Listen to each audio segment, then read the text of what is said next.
The 2015 U.S. Corn Belt Crop Tour ended on July 11th, 2015, and we could have never predicted the outcome of this year's tour.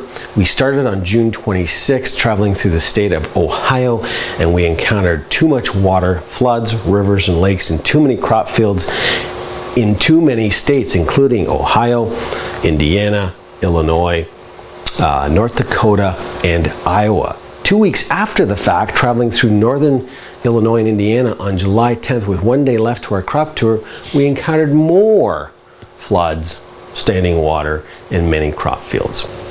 We tried to answer a couple important questions while on tour. We're concluding that the U.S. farmer did actually plant all of the intended acres of corn and beans in 2015. However, there were 7 out of 10 farmers that admitted they applied less nutrients.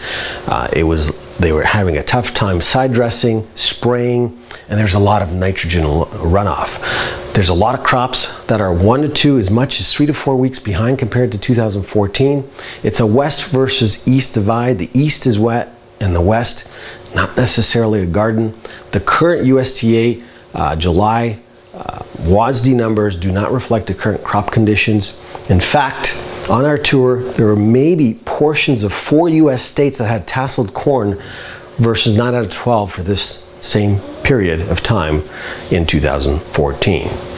We're now ranking the states from best to worst. We're going to rank Nebraska as the best. Why? Because we saw very little issues in that state compared to others. We're ranking the top I states, Iowa, Indiana, Illinois, as the worst because of too much moisture.